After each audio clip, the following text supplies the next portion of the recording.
Good afternoon, everyone. And sorry, we had a little technical hiccup just now. We're starting a little late, but we are not going to cut our time short with our fabulous author. So, welcome, everyone. This is Bookish Road Trips Author Take the Wheel live interview here on Facebook. My name is Hope Gibbs, and today we are joined by the incredible author who has taken over our Facebook page all week with some incredible posts, Kerry Anne King. Hi, Kerry Anne. Hello. Thank you so much for being here today. And also, again, we apologize for our hiccup, but here we go. So before we begin, I'd love to give everyone a little background about you. So Kerry Anne King is the sidekick and alter ego of fantasy and paranormal thriller writer Carrie Schaefer. Her novel, Whisper Me This, is a Washington Post and Amazon bestseller. Both versions of Carrie live in a little house in the woods in northeastern Washington state. She lives with a real-life Viking, a dog, and 2 cats. Her book, Improbably Yours, was released by Lake Union Publishing in the fall of 2022. An unusual inheritance leads to a life-changing journey in a novel of romance, secrets, and the treasure of found family. So Kerry Anne, thanks again. Sorry again for the hiccups, everyone. And if you have comments, Kerry Anne would be happy to answer them at a later date, or we'll try to answer as many as we can through the next 30 minutes. So, and also if you'll include your name, that will help us know who we're talking to. So Kerry Anne, for those who have not been lucky enough to read this incredible book, could you give us a little synopsis about Improbably Yours? I can also, this way. I was thinking I can show it to you too. So, and I love the cover.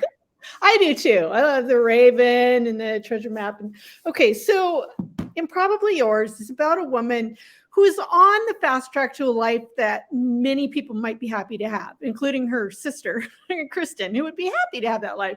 She's been offered a really high-powered job.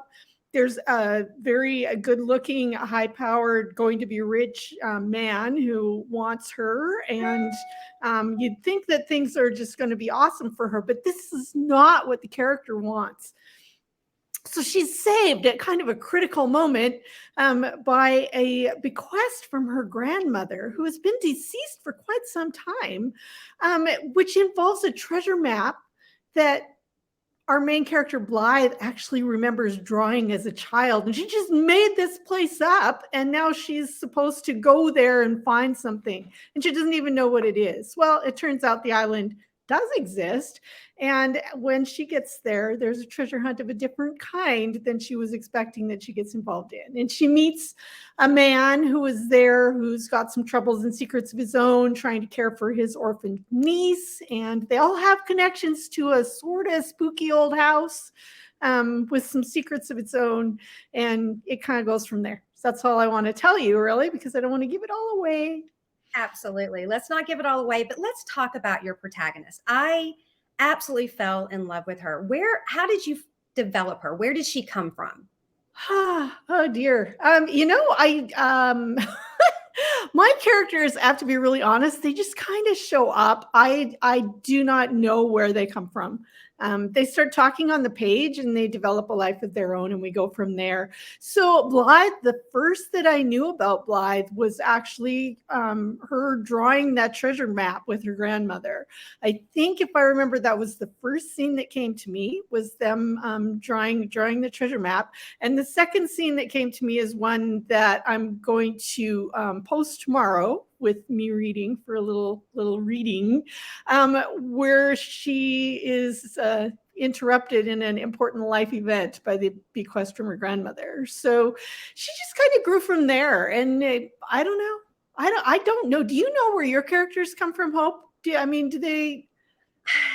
No, not exactly. One of them, yes, I knew exactly where she came from, but I had one that just kind of came to me one day. I was in the shower, which is kind of a weird thing to say, but no, I absolutely loved the characters, and there's so many interesting characters, and I love the bond between Blythe and her. Is her Nomi is what she calls. Yeah, she calls her grandmother Nomi. Yeah. Well, I absolutely loved that, and there's also another character in this book, and it's the island. It is as much of a character as, Alan or, Flynn. Tell me a little bit about this magical island that you created. Well, the island was really fun, and it definitely is a character, and a character that took a lot more developing than the people in my book, partly because I have to confess, I as a person have not got a very good connection to space or time for that matter. So I'm this sort of, if I go into a store, I have to memorize where I parked my car because I have no idea when I come out where I'm going to go. I don't know where east and west is. I once wrote a thing where I had the sun come up it came up in the west, and instead of, because honestly, I don't know. So I started by, well, I need an island. Where do I want to put it? So since I write local and I live in this part of the world, the closest islands to me are a little series of islands near Seattle, off the coast of Seattle, called the San Juan Islands. And they're absolutely glorious. There's a bunch of little tiny ones and some bigger ones. You've probably heard of Vancouver Island, which is one of the San Juans, but there's some tiny ones. So I started doing some research. It's like, okay, I need one to work off of. So I found one that's really small that you can only get to if you own your own boat or hire a plane. And so then I was looking at, well, where is it located? What's the topography like, all that kind of stuff. And I kind of wanted to go there, but that would have been hard because, well, you can't go there. So anyway, I started that way. And then the Viking and I actually took a research trip where we went and stayed on Lumi Island in the San Juans, and we took the ferries and we explored, a few of the islands. And that was really amazing. So that's how it started. But then there were all the details, like what places are there, what little businesses would there be, what do the houses look like, how does the tourist industry run? So that really took me a long time to put all of that together. Well, I absolutely love the island, and I was a little sad to know that it was an imaginary island because it's all centered. The island is completely centered around the tourism trade, but also treasure hunts. Treasure. So that was the other fun thing, because I wanted there to be treasure, and I wanted Vikings. And so, as it turns out, most of the word about Vikings is all on the East Coast, and so I, for some reason, had thought that the Vikings had been on my coast when I started writing. So then I was like, well, now what am I going to do? Because I've already put Vikings in here. And then I started doing some research and discovered that there is some evidence that the Vikings were in this part of the world. There's a Viking ship inland somewhere in California, of all the places, for one thing. And then there's I named the island after this. There's records of a place called Vinland, where nobody knows exactly where it was, but it was probably in the Pacific, there somewhere near Seattle. So I was like, all right, fine, we'll just call it Vinland. And so there is a treasure hunt on Vinland Island every summer. And unless you live there, the only way you can get to the island is if you have paid and are part of that treasure hunt. And then it's kind of like a cruise ship or one of those Disney islands. Disney now has the islands you can pay for instead of the cruise ship, but it's all the same. So it's all expenses paid. You get there, the restaurants are free for you to eat in, but all the little tourist businesses are totally busy trying to sell you stuff and make their money. So. And there's some interesting characters on that island. Old Nick was one that immediately stood out, and there's also a little girl named Savannah, who I'm not going to give anything away, but she was probably my favorite character. Oh, really? Yeah. Savannah is 12. She doesn't know who her father is. Her mother has died recently as the book begins, and her uncle Flynn, who hates the island and left for good reason when he was young, has come back to take care of her, and then been sucked in very much against his will to the tourism thing, which he just absolutely hates because he's a real treasure hunter. He hates all of this kitschy fake treasure stuff. So he's kind of grumpy about being there, but definitely there for Savannah. Who's an animal lover also. So she has a talking raven. She rescues mice, all kinds of little critters. So yeah, I love Savannah too. She rescues, and she also uses those mice too, in a very ingenious way. But no, it's just a great island, and I love when you get there, you're either a Viking or you're a pirate. I mean, they stick to their tourist trade there. Very much so. As soon as you get on the boat to go to the island, you get divided into a team of either pirate or Viking, and your team is supposed to compete with the other teams. So, yeah, that's always fun. Oh, and the house, Improbable House, is also a character. Very Not much just the island, but also very much the house, which was one of the first scenes that came to me. Also, as a matter of fact, that came to me before anything else. I keep forgetting that. My very first idea for this book was that I had this idea of a house that was sad, a house that was grieving, a house where the shingles wouldn't stay on and the lawn wouldn't stay mowed. And yeah, that was my first idea for the book, actually. Well, you describe it so in such detail. I feel like I got the visual image in my head as I was reading, because you're such a descriptive writer too, which I enjoyed. Oh, well, good. Thank you. Yeah, the house was really fun to create. And I like describing things if they're things that have some sort of emotional resonance.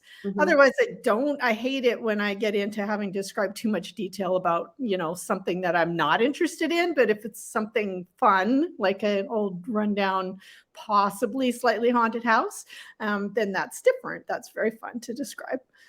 And there's so many elements in the book. It's not just the treasure. It's not, there's a little bit of romance, but there's also magical realism, and you sprinkle it in. And I love that. Tell me a little bit. Obviously, I think your other writing ego, you deal with that more. How does that come through? First off, I love magic in books. I always have. Alice Hoffman is one of my absolute favorite all-time writers. I started with fantasy. I love the idea that there are things in the world that are just beyond what we can see, touch, hear, and feel. And I really believe that actually there are things like that. So when I write, I love to be able to draw a little bit of that in. And I've done that in obviously my Carrie Schaefer books, which are straight up, fantasy or paranormal, but also in Everything You Are, the cello actually had a soul of its own.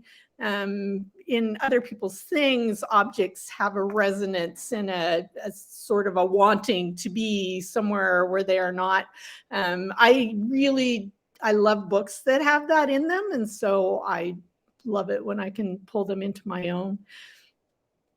Well, we got a comment from Barbara Connery. She says, I love when a place becomes a character. And I agree with you, Barbara. And she also posted hello. And we have another Facebook user who says, good afternoon, everyone. We're glad that you guys are here. Let's talk a little bit about your other books. So you write multiple genres, which I'm always fascinated when people do that. But you also write under two different names. So first, tell us about the two Kerrys. Okay, the two Kerrys. First off, don't do it. If you're a writer, if you don't have to do a pen name, just don't. Life is complicated. I did it because my publisher, when I started writing women's fiction, insisted in me taking a pen name. So I did that. But it's hard enough to just keep track of who you are as one person in the world, let alone two. So two different genres. Carrie Schaefer brand is very much, it's a little darker. There's always humor, though, and always characters who are trying to figure out who they are in the world. I always do that. And there's always strong women. But the fantasy books, there's a trilogy that I wrote between Wake World and The Nothing, which, by the way, heads up, Between is actually free in the Kindle store from today through the weekend. So if you're curious what I write as Carrie Schaefer, now would be a perfect time to find out. So those books are straight up fantasy. I mean, there's dragons, and they're not nice dragons for the most part. Some of them, they're very intelligent dragons, but there's a lot. I was shocked at the amount of blood splatter when I went back and read these recently after writing Kerry Anne King books. I was like, oh my God. But yeah, a lot of straight up magic, that sort of thing. In the paranormal books, again, they're a little darker. There's some scary stuff in there. Kind of borders almost on the edge of horror, but it's relieved from that by a lot of humor. I don't actually read horror. I don't like it, but it's kind of fun to write It's kind of fun to write things that are dark when I know everything's going to be okay. So that's the Carrie Schaefer brand. Also, Carrie Schaefer really loves mystery, and I'm playing with some mystery books right now. And you'll find that also leaks over into Kerry Anne King, because most of my books have a mystery of some kind involved in them, some more than others. Other people's things had a fairly significant mystery element, as does Improbably Yours. So the Kerry Anne King books are more definitely set in the real world, but maybe with some little magical elements coming in. And the characters are totally on journey of discovery. Like, who am I in the world? How do I find my best self? And that's one of my favorite themes, is people becoming who they were always meant to be. So tell me, what's up next for Kerry Anne King? What's your book? And I also want to ask, can you write 2 books at the same time under both pen names? Does your brain work that way? Not very well. What I did, there was a period of time there where I was publishing one of each a year, but usually what I do or did was draft one, and then while I was editing that one, I could draft the other one. Because those require 2 different sort of parts of the brain. It's hard, though. I don't do that well, to be honest. Although writing multiple books, it just happens. I have 3. I have 3 projects that I'm working on, and a couple of them I'm not sure whether they're Kerry Anne King or Carrie Schaefer books, or maybe Kerry Anne and Carrie Schaefer.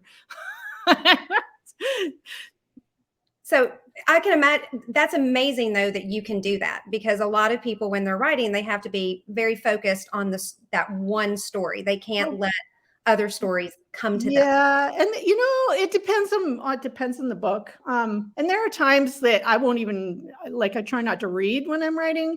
I'm not doing that right now, but there have been times when I was writing where I was very careful with what I read and would only read things I'd read before, so I wouldn't get too sucked in to needing to know what happened.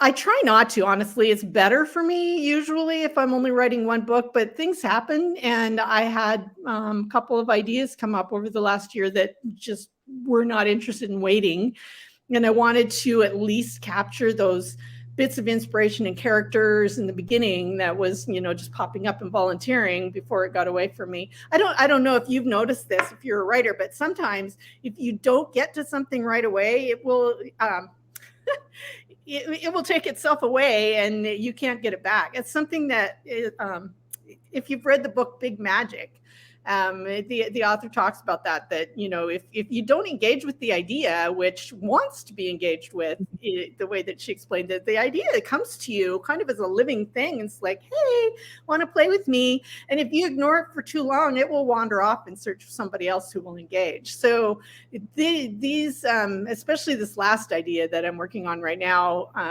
I was not willing to give that one a chance to get away from me. So I call it cheating on my current book. So I'm having a little affair, I have a little dalliance. And I don't work on the other book every day, just every now and then I go pop in and make sure that we're, still have the romance going. So when you start a book, do you already know how it's going to end, or does it just kind of flow and you just kind of let it go in its own direction? There's a lot of flow with me, although here's the thing. I was talking, Maddie Dawson and I were talking about this morning. Our books trick us a lot. Like, they coax us in with this idea of, hey, I have this really fun idea and these fun characters, and this is how it's going to go. And you're like, oh, that sounds so fun.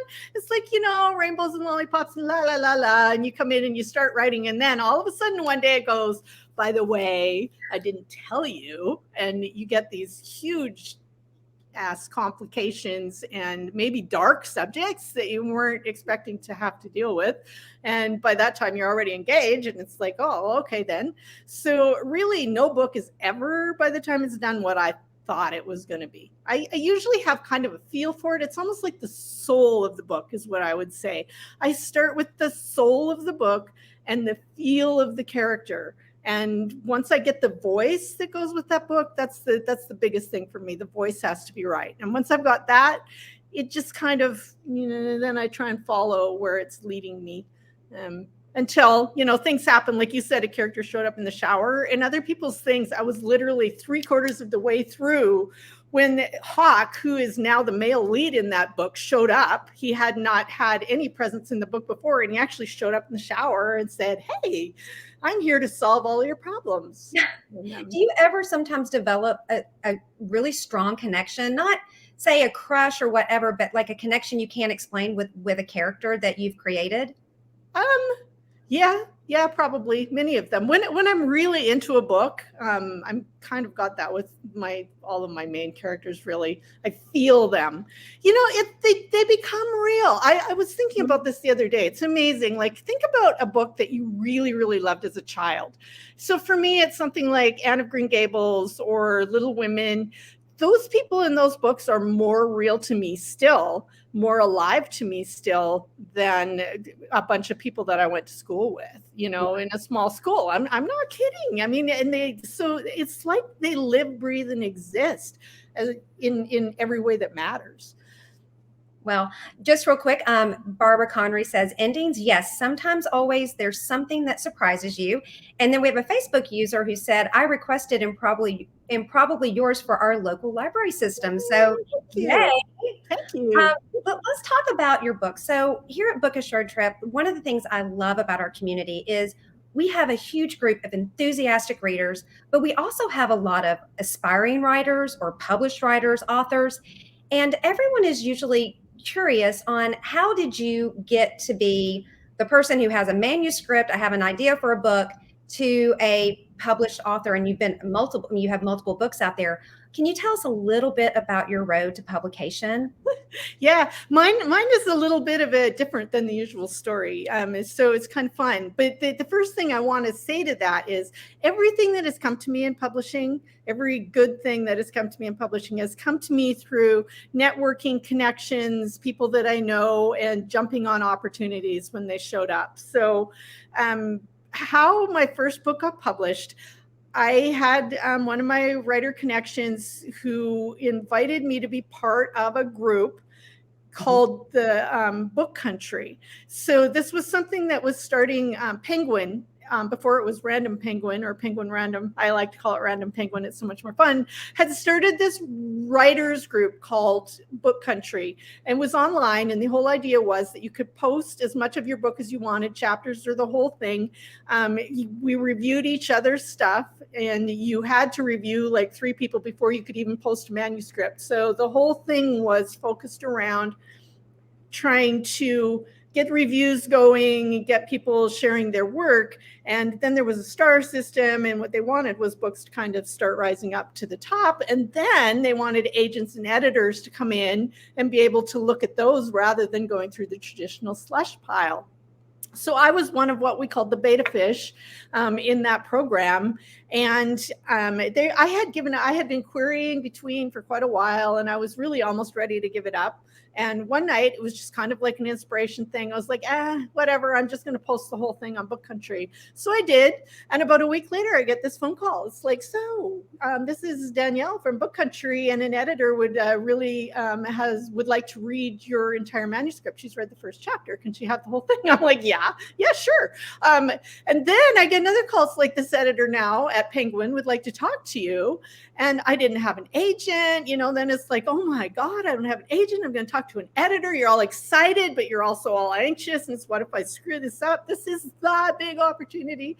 So one of my writer friend contracts, Julie Butcher, she's like, I'm contacting my agent about you. And I was already friends with that agent online. I had followed her. I'd been nice and paid attention. She knew who I was. She told Julie, tell Kerry to send her manuscript over to me right now. I'll read it like now. And she called me the next day and asked me to marry her, like literally, and then I got on the phone with the editor like a day later, and I was, there I was with an agent and an editor in the course of like a week, after nothing for years. So I guess, the takeaway from that is you never know when or how it's going to happen. You got to keep writing, always be writing the next book. That was always my philosophy, still is. Always be writing the next book. Anytime you have an opportunity, just go for it, connect with people, be helpful to others and let others help you. And that's how everything seems to happen in this world.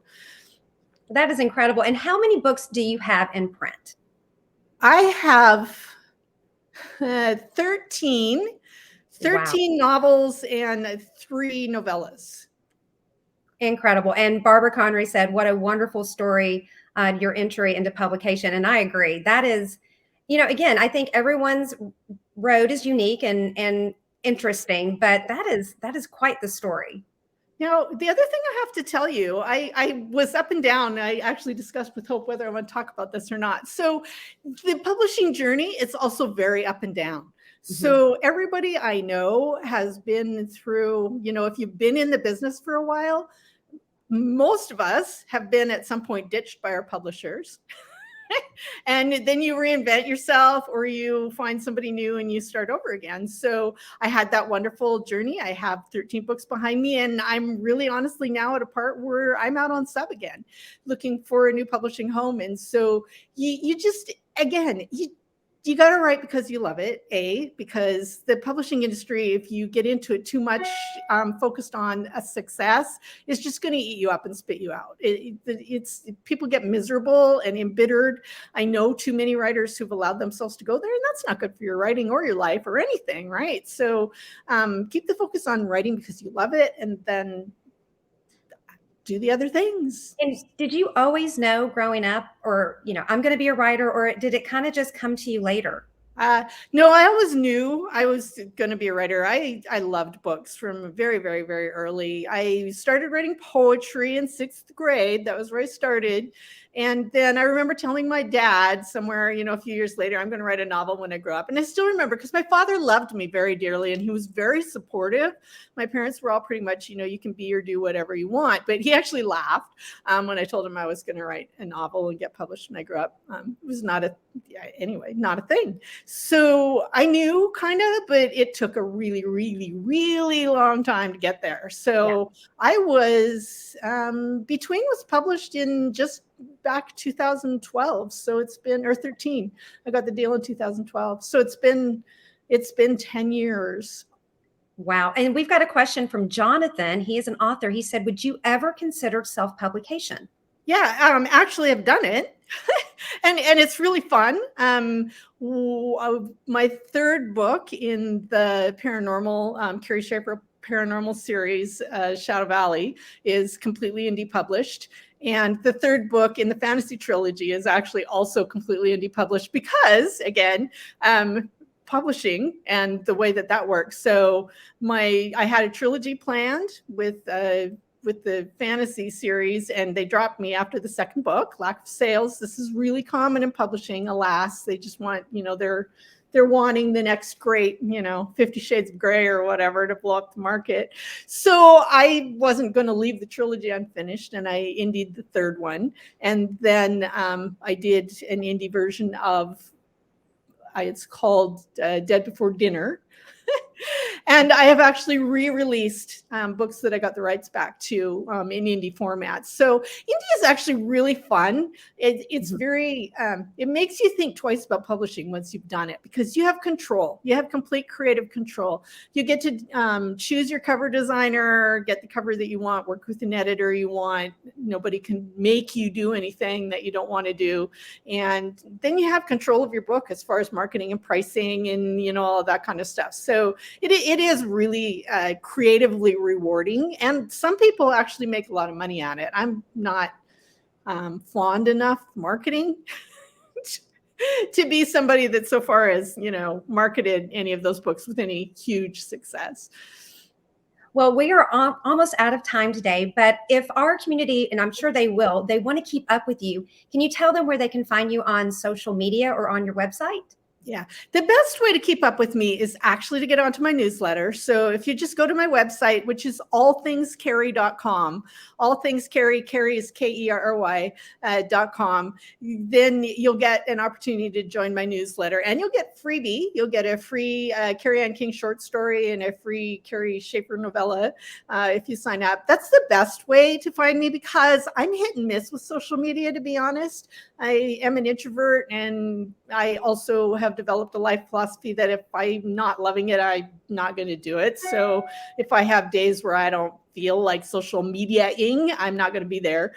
So the best way is to find me on my newsletter. But you can also find me on Instagram. That said, as Kerry Anne King, and it's underscore between the Anne and the King.